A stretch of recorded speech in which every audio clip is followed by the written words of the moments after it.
आज से हम 12वीं का फर्स्ट से लेकर टॉपिक नंबर 1 से लेकर टॉपिक नंबर 12 इस दरमियान जो है ये टॉपिक की हम रिवीजन ले रहे हैं। तो अभी तक जो सिलेबस छूट गया उसको वापस रिवाइंड कर रहा हूं मैं, तो आप गौर से सुनो।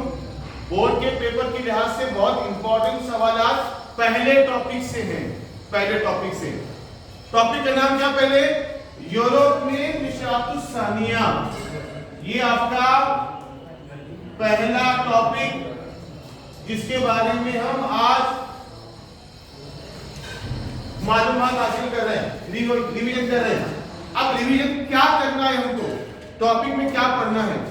सबसे पहले हमें देखना है निशातुस सानिया की डेफिनेशन, उसकी तारीफ देखना है हमें, निशातुस सानिया किसे कहते हैं। उसके बाद मजहबी जंगों के बारे में हमें पढ़ना है। मजहबी जंगों में क्या पढ़ना है? मजहबी जंगों में पढ़ना है वजूहात, असरात और उसके नतीजे। मजहबी जंगें क्यों हुई, किसके दरमियान हुई, क्या असर हुआ, क्या नतीजा निकला। उसके बाद तीसरा हुआ साइंसी इजादात, यानी यूरोप में कौन कौन से इजादात हुए, उसमें कुछ अहम इजादात, सब नहीं अहम इजादात जो एग्जाम के लिहाज से पूछ सकता है। उसके बाद नंबर 4 जो पढ़ना है वो है जुग्राफियाई दरियाफ्तें। अब ये जुग्राफियाई दरियाफ्तें में पूरा डिटेल नहीं पढ़ना है हमें, क्योंकि हम पढ़ चुके हैं पहले। जो इंपॉर्टेंट है बोलूंगा मैं, जुग्राफियाई दरियाफ्तों में जो मुख्तलिफ इलाकों की खोज हुई उसके बारे में हमें पढ़ना है, ठीक है। तो पहला मुद्दा जो आपको पढ़ना है वो है निशातुस सानिया की तारीफ। पहले टॉपिक में जो पहला मुद्दा है वो है निशातुस सानिया, जो आपको पढ़ना है। निशातुस सानिया कहते हैं, निशातुस सानिया कहते हैं वस्ता दौर के आखिर में। वस्ता दौर मतलब तारीख को पढ़ने के लिए उसे 3 हिस्सों में तकसीम किया गया है, कदीम दौर, वस्ता दौर, जदीद दौर। तो हम क्या कर रहे हैं, यूरोप के वस्ता दौर के आखिर में क्या हुआ, यूरोप में हुआ मजहबी बेदारी हुई, समाजी बेदारी हुई, मजहबी और समाजी बेदारी हुई, ठीक है। नंबर 1 हुआ, ये 2 हुए। उसके अलावा जुग्राफियाई दरियाफ्तें हुई, ये तमाम की वजह से उसे कहते हैं निशातुस सानिया। यूरोप के वस्ता दौर के आखिर में जो 3 अहम वाकयात हुए, क्या हुए, मजहबी बेदारी हुई, समाजी बेदारी हुई और जुग्राफियाई दरियाफ्तें हुई। इसी को कहते हैं निशातुस सानिया। इसे कहते हैं आम जबान में आपको समझने के लिए समाजी और सकाफती बेदारी। कहां पर? यूरोप में, ठीक है। अब उसकी अगर हम डेफिनेशन में जाएंगे, निशातुस सानिया की असल डेफिनेशन में जाएंगे तो कदीम रोमन और यूनानी रिवायतों को बहाल करना, कदीम रोमन और यूनानी रिवायतों को दोबारा बहाल करना, इसी को कहते हैं समाजी बेदारी, जो उसका एक हिस्सा है, ठीक है। ये हुआ डेफिनेशन। निशातुस सानिया किसे कहते हैं, टॉपिक की शुरुआत में है वो निशातुस सानिया, ठीक है। किसे कहते हैं, यूरोप के वस्ता दौर के आखिर में मजहबी समाजी बेदारी हुई और जुग्राफियाई दरियाफ्तें हुई, इसी को कहते हैं निशातुस सानिया। अब निशातुस सानिया क्यों हुआ, निशातुस सानिया क्यों हुआ, ऐसा क्यों हुआ अचानक कि बदलना पड़ा। निशातुस सानिया गफलत की नींद से जागना, बेदार करना मतलब जगाना। आप सोए हुए हैं तो आपको सुबह में उठाया जाता है, बेदार करते हैं आपको। उठाना उसका अल्टरनेट वर्ड है बेदार करना। सुबह सोते हैं हम, उठाते हैं, उसी कहते हैं बेदार करना। अब बेदार करने मतलब यूरोप में गफलत की नींद में पड़ा हुआ था और गफलत की नींद से उठाने का काम किसने किया? वो किया है मजहबी जंगों ने, मजहबी जंगें। ठीक है, अब मजहबी जंगों में पहला पॉइंट है वजूहात, जो आपको 5 मार्क के लिए पूछ सकता है। मजहबी जंगी क्यों हुई? मजहबी जंगी क्यों हुई? गौर से सुनो, इसके बाद रिपीट नहीं होगा। जून में हुआ है हमारा, ये वापिस अभी ले रहा हूं मैं। क्यों हुई? इसलिए क्योंकि फिलिस्तीन में 2 शहर हैं जिसको लेकर आज भी झगड़ा है, वो है यरूशलेम और बैतलहम। ये 2 शहर हैं, ये 2 शहर हैं, यरूशलेम और बैतलहम, ये 2 शहर हैं। ठीक है, क्या अहमियत है इसकी? ये शहर 3 लोगों के लिए इंपॉर्टेंट है, अहमियत है। नंबर 1 ईसाइयों के लिए इंपॉर्टेंट है, उसके बाद दूसरा मुसलमानों के लिए है, और तीसरा यहूदियों के लिए।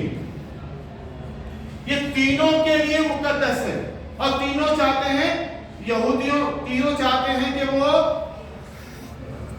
चाहते हैं कि उस पर कब्जा किसका रहे? उनका कब्जा रहे। अब ईसाइयों के लिए क्यों इंपॉर्टेंट है? ईसा अलैहिस्सलाम की पैदाइश, क्लासरूम में जो भी हो रहा है इसका बाद में मैं हिसाब दूंगा, याद रखने का, हर चीज नोट कर रहा हूं मैं, इसका हिसाब होगा बराबर। ईसाइयों के लिए क्यों मुकद्दस है? क्योंकि ईसा अलैहिस्सलाम की जाए पैदाइश यरूशलेम में और ईसा अलैहिस्सलाम की पूरी जिंदगी यहीं पर बीती। ठीक है, यहूदियों के लिए क्यों मशहूर है, क्यों इंपॉर्टेंट है? क्योंकि दाऊद अलैहिस्सलाम की उनका जो दीवार बनाई गई थी, इबादतगाह बनाई गई थी, वो यरूशलेम में, और यहूदी उस तरफ रुक करके वो अपनी तरह की नमाज पढ़ते हैं। कहा? यरूशलेम में। अब मुसलमानों के लिए क्यों इंपॉर्टेंट है?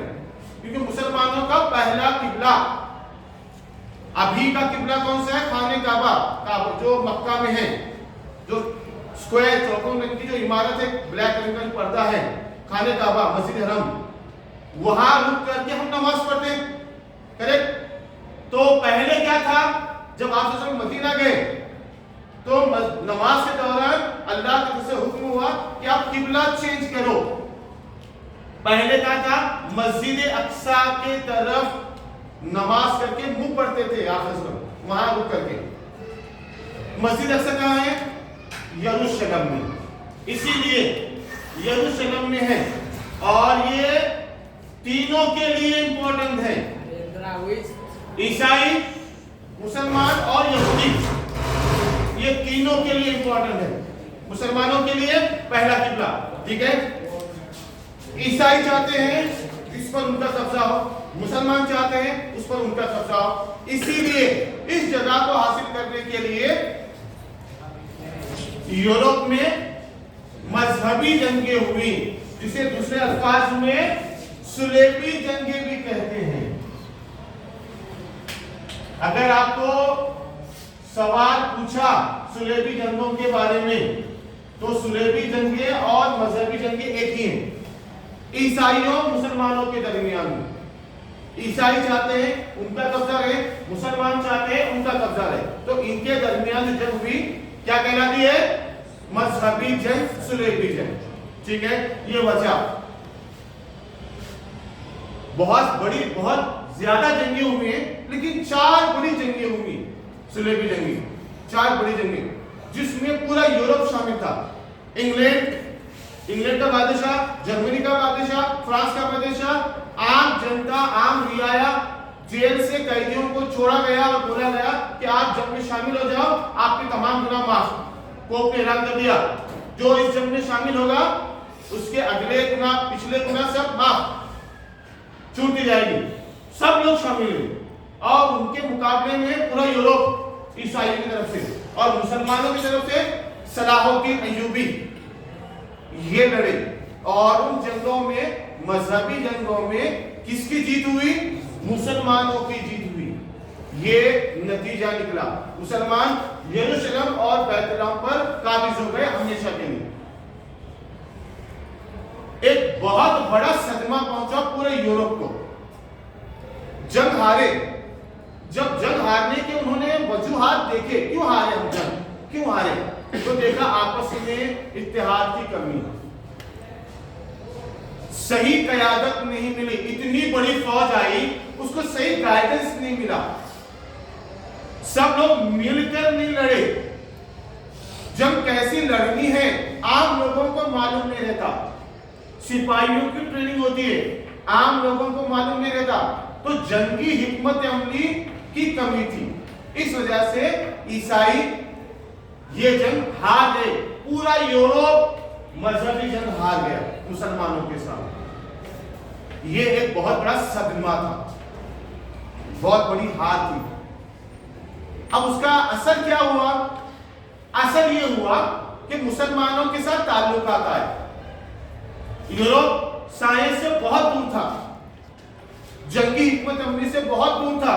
दुनिया में क्या चल रहा है, यूरोप बहुत दूर था। अब यूरोप एशिया के कांटेक्ट में आए, बड़े आजम एशिया के मालिक, खास तौर पे मुसलमानों के राब्ते में आए। मुसलमान इल्म के बहुत करीब थे, बड़े बड़े साइंसदान, बड़े बड़े रियाजीदान मुसलमानों के थे। जैसे एक नाम बताता हूं आपको, उन्हीं के नाम से मैथ्स का एक सब्जेक्ट जो है मुंसलिक है, वो है अलजिब्रा। एक बड़ा रियाजीदान अलजब्र, उनके नाम से सब्जेक्ट है अलजब्रा, उन्हीं के नाम से वो सब्जेक्ट है अलजिब्रा। बड़ा रियाजीदान है। ऐसे बहुत सारे साइंसदान मुसलमानों के रास्ते आने के बाद मुसलमानों से उन्होंने साइंस सीखा, रियाजी सीखा, इनमें फल्कियात सीखा, मुख्तलिफ जबानों का इल्म सीखा। इस सीखने से, मुसलमानों से इल्म हासिल करने के बाद यूरोप के साइंसदानों ने कई इजादात किए, जिसमें मैं सिर्फ अहम इजादात दे रहा हूं। साइंसी इजादात में क्या है? इसमें इजादात में, साइंसी इजादात में सबसे बड़ा नाम है गैलीलियो का। गैलीलियो ने क्या तैयार किया? गैलीलियो ने दूरबीन तैयार की। दूर मतलब दूर का, बीन मतलब देखना। दूरबीन तैयार की, बहुत बेहतर दूरबीन तैयार की। इसके अलावा जोहान्स गुटेनबर्ग, ये एक बहुत बड़ा नाम है। इसने क्या इजाद किया? इसने इजाद किया छापखाना। छापखाना एक बहुत इंपॉर्टेंट बोल रहा में इजाद है। इंसानी तारीख में जो बड़ी इजादात है उसमें से एक है छापखाना।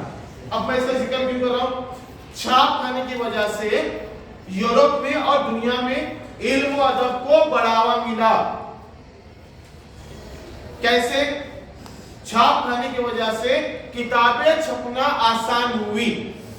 आप जो किताबें पढ़े वो हाथ से लिखी भी नहीं है, वो किताबें प्रिंटिंग मशीन में छपकर आई हुई हैं। बड़ी तादाद में, कम वक्त में ज्यादा छपाई होती है, ज्यादा कॉपी बनती है, ज्यादा लोगों तक पहुंचती है और ज्यादा लोग उससे फायदा उठाते हैं। इल्म व अदब को बढ़ावा मिला गुटेनबर्ग की वजह से, छापखाने की वजह से। इसके अलावा निकोलस कोपेरनिकस ने एक नजरिया पेश किया, ये भी इंपॉर्टेंट है। आपको जोड़ियों में या तो खानापुरी में पूछ सकता है। निकोलस कोपेरनिकस सुना है नाम? निकोलस कोपेनकर, क्या किया इसने, क्या नजरिया पेश किया? इसके पहले अरिस्टोटल एक बड़ा यूनान का फलसफादान, उसने क्या कहा था? निजाम शमसी का मरकज जमीन है, उसने कहा था। अरिस्टोटल के मुताबिक पहले ऐसा कहा जाता था, निजाम शमसी का मरकज जमीन है और जमीन के तरफ में सब लोग चक्कर लगा रहे। उसने यानी निकोलस कोपेनकर ने इस बात को गलत साबित किया। क्या साबित किया उसने? निजाम शमसी का मरकज जमीन नहीं है, क्या है? उसका मरकज है सूरज। सूरज मरकज है और सूरज के अतराफ में तमाम सैयारे और तमाम सैयारों के उनके चांद सूरज के तरफ में चक्कर लगा रहे। यह साबित किया किसने? निकोलस कोपेनकर ने। इसके अलावा एक और नाम है अल-बैरूनी। ये क्या किया उसने? उसने जमीन का रेडियस, हाफ रेडियस, कुतर, कुतर किसे कहते हैं? देखो ये दायरा है, ये इसकी लेंथ मालूम करना है, गोल कितना है वो, तो गोल मालूम करने के लिए क्या करते हैं? आधा गिनते हैं,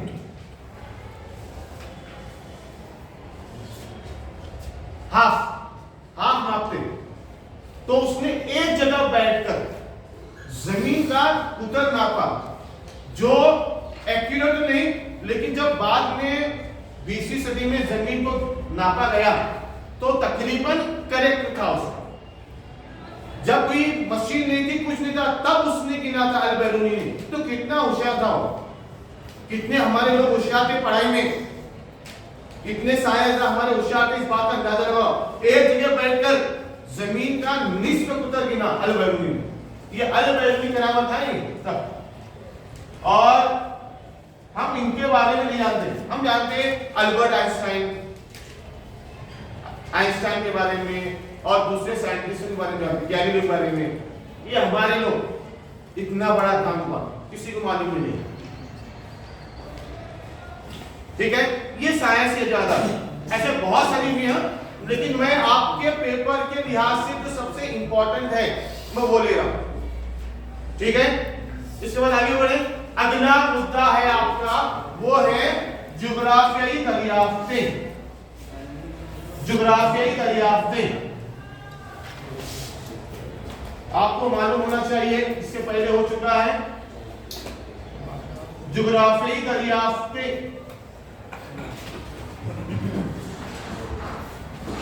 दरियाफ्त करना, जुग्राफी दरियाफ्त से मुराद नए नए इलाकों की खोज की गई, खास तौर पे नए इलाकों की नहीं, उन इलाकों तक पहुंचने के लिए बहरी रास्तों की तलाश की गई। नए बहरी रास्ते तलाश किए गए। इसकी जरूरत क्यों महसूस हुई? नए बहरी रास्ते, इसकी जरूरत क्यों महसूस हुई? जुग्राफियाई दरियाफ्तें क्यों हुई? जुग्राफियाई दरियाफ्तें क्यों हुई? नए बहरी रास्ते तलाश करने के लिए। ठीक है, तो नए रास्ते क्यों तलाश करने पड़े? क्योंकि पुराने रास्ते बंद हुए। जब हम कहीं जाते हैं, रास्ता बंद था तो नए रास्ते से जाते, तो पुराना रास्ता बंद हुआ। अब पुराना रास्ता कहां से गुजरता था? जमीनी रास्ते से होकर आते थे। यूरोप से एशिया जमीनी रास्ते से आते थे। वो जमीनी रास्ता कहां था? वो था कुस्तुनतुनिया।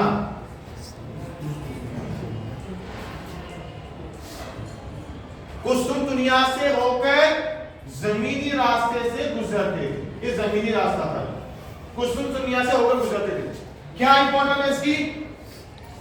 ये यूरोप को और एशिया को जोड़ने वाला पुल है, ने जोड़ता है। एशिया और यूरोप को जोड़ता है जमीनी रास्ता। इसके अलावा अफ्रीका को भी जोड़ता है, लेकिन जमीन से जुड़ा हुआ ये शहर बहुत इंपॉर्टेंट है। तो सुन दुनिया यूरोप और एशिया को जोड़ता है। अब क्या हुआ? हुआ क्या यहाँ पर हुआ इस कुस्तुम दुनिया पर 1453 में तुर्कों ने कब्जा कर लिया। तुर्कों का कब्जा हुआ, इन्होंने कब्जा किया।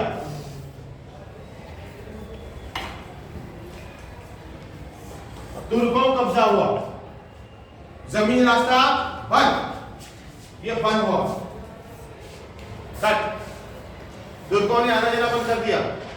उसके बजाय अब रास्ता बंद हुआ, क्या करने का अभी? अब रास्ता बंद हुआ, क्या करने का? जिस रास्ते जा रहे रास्ता बंद हुआ, हम क्या करते हैं? अरे बंद हुआ, जाने दूसरे रास्ते से आए। अब पहुंचना तो है, जाना तो है, दूर से ही, लेकिन हम पहुंचते हैं। तो वो नया रास्ता था बहरी रास्ता, ये कट हुआ, तो नए बहरी रास्तों की तलाश शुरू हुई। तो वो बहरी रास्तों की तलाश किसने की? बहुत सारे लोगों ने की, बहुत से नाम है, मैं उसमें डिटेल ले जाऊंगा। जब नक्शा आएगा, नक्शे के ऊपर अलग से वीडियो है, वो आप देखेंगे। वो नक्शा अलग है, उसके ऊपर डिटेल है पूरा। बहरी रास्तों की तलाश किसने की? खास तौर पे हिंदुस्तान को आने वाला बहरी रास्ता पहली कोशिश किसने की? कोलंबस ने की। ये निकला स्पेन या पुर्तगाल से निकला, वेस्ट इंडीज पहुंचा, ये नहीं आया, इसका नहीं हुआ। उसके बाद निकला अमरीको वेस्टकोसी, इन्हें निकला, इन्हें कहां पहुंचा? उससे आगे निकलकर ये पहुंचा अमरीकी बर्र-ए-आज़म में, ये पहुंचा अमरीकी बर्र-ए-आज़म में, इन्हें पहुंचा अमरीकी बर्र-ए-आज़म में, अमरीको वेस्टकोसी, ठीक है। उसके बाद अगला निकला वास्को डी गामा, ये कब पहुंचा? ये हिंदुस्तान को आने वाला बहरी रास्ता तलाश किया उसने 1498 में। कहां पहुंचा? कालीकट के मुकाम पर, पहुंचा। यानी वास्को डी गामा को ये क्रेडिट जाता है कि उसने हिंदुस्तान को आने वाला बहरी रास्ता दरियाफ्त किया, ठीक है। इसके बाद यूरोप के कई लोग तिजारत करने की गर्ज से हिंदुस्तान आने लगे नए बहरी रास्ते की मदद से, ठीक है। अब उसके बाद अगला मुद्दा जो आपको इस टॉपिक में पढ़ना है और याद करना है, ये डबल हो रहा है, सबको याद रखो, सबको डबल हो रहा है, मैं सब पूछूंगा बाद में, पूछूंगा वापिस। अगला मुद्दा है वो है सनती इनकलाब। सनती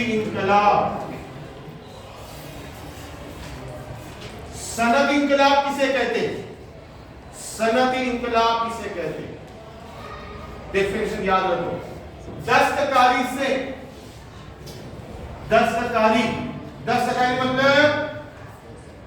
मतलब हाथ से बनी हुई अशिया।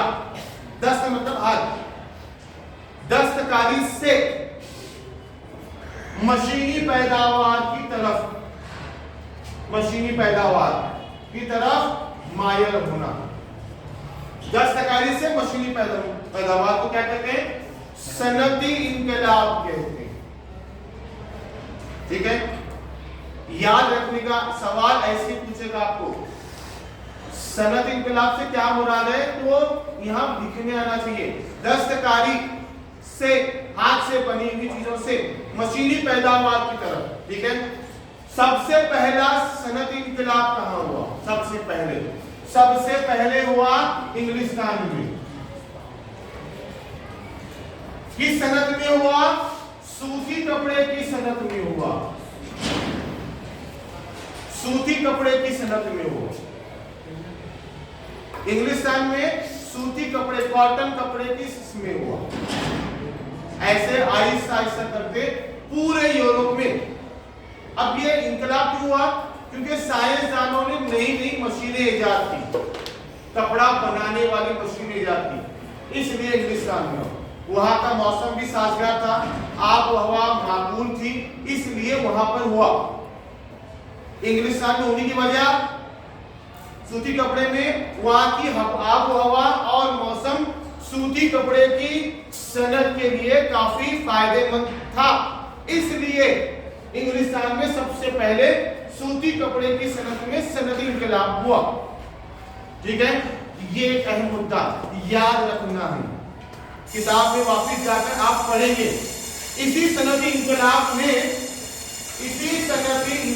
में मासी कौम परस्ती को बढ़ावा दिया। इस सबक का आखिरी मुद्दा, इस सबक का आखिरी पॉइंट, मासी कौम परस्ती। वजह क्या है इसकी? मासी कौम परस्ती की वजह सनदी इंकलाब। क्या है इसका मतलब? इसका मतलब है अपने मुल्क की माशियत को बढ़ावा देना, अपने मुल्क की इकोनॉमी को बढ़ावा देना। उसके लिए क्या करना पड़ेगा? दूसरे मुल्क के माल पर दूसरे मुल्कों की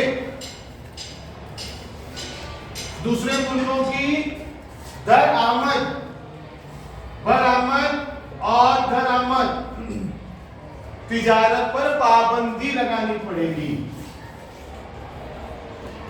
और जहां सनद इंकलाब में से ज्यादा माल तैयार हुआ, बेचने के लिए बाजार चाहिए, उन बाजारों पर कंट्रोल करना पड़ेगा। और उन बाजारों पे कंट्रोल करने के लिए क्या करना पड़ेगा? फिर नौ आबादी कायम करनी पड़ेगी। नौ आबादी को कायम रखने के लिए फौज बनानी पड़ेगी। इसलिए क्या हुआ? यूरोप में मासी कौम परस्ती को क्या मिला? बढ़ावा मिला। हर मुल्क अपने आप को दूसरे मुल्क से सुपीरियर समझने लगा, यानी मेरा मुल्क इंग्लैंड, जर्मनी ये सबसे ज्यादा स्ट्रांग है, ऐसा माना जाने लगा। एक दूसरे की तरक्की को रोका जाने लगा, एक दूसरे की तिजारत को रोका जाने लगा, पाबंदियां आयत की जाने लगी। क्यों? क्योंकि सिर्फ मेरे मुल्क का ही फायदा हो। ठीक है,